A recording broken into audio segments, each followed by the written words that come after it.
The government can be a place where we as citizens place our trust and belongings, but it is more quietly known as a corrupt system that decides the fate of our country.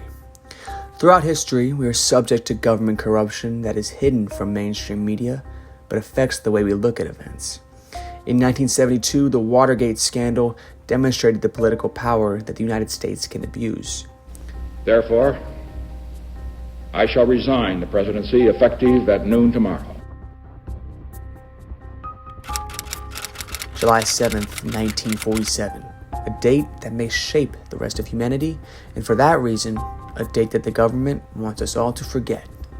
Mysterious ships that crash into Earth are said to be nothing more than weather balloons by our government, denying all records that prove that these extraterrestrials may roam among us. Today, people are still oblivious to this thought, but what we have uncovered may suggest that aliens actually are real, and this incident provides all the evidence we need.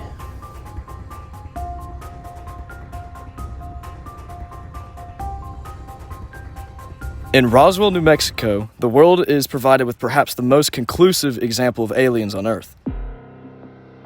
In June of that year, there was a crash on the property of Mac Brazel's ranch.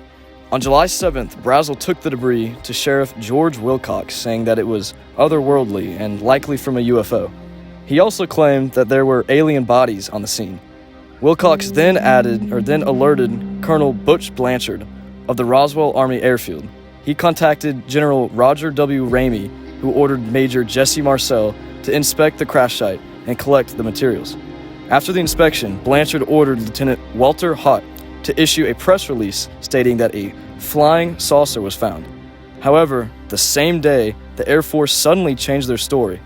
Ramey looked at the wreckage and concluded that it was a weather balloon, ordering the newspaper to label it as such. Brazel then said that the debris was merely rubber strips, tinfoil, a rather tough paper, and sticks, likely pressured by the government to keep it a secret. He had told radio host Frank Joyce about what he'd really found, and the interview was going to air before he received phone calls from the FCC and Senator Dennis Chavez. They determined that it would never air, so it didn't.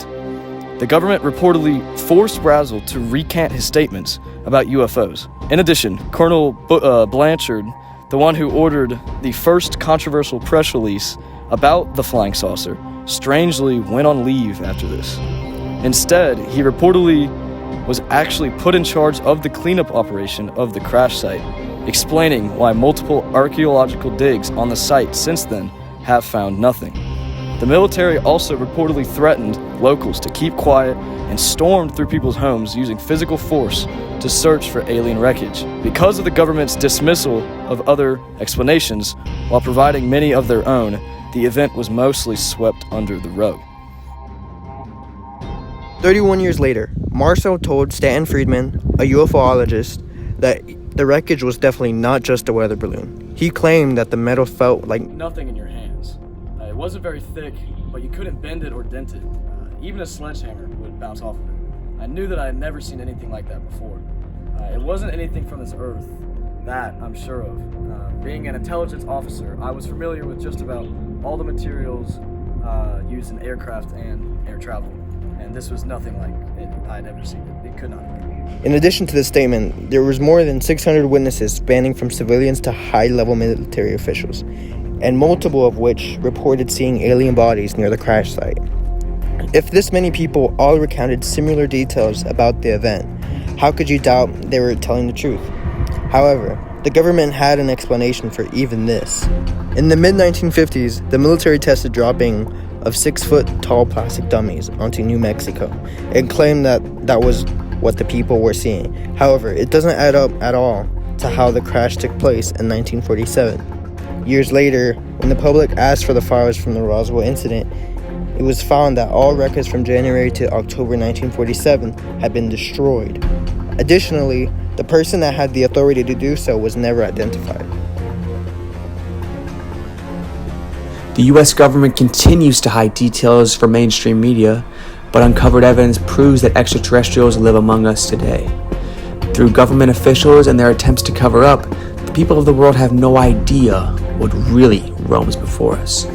But if there's one thing for certain, alien life was present in that crash in Roswell, New Mexico, 74 years ago.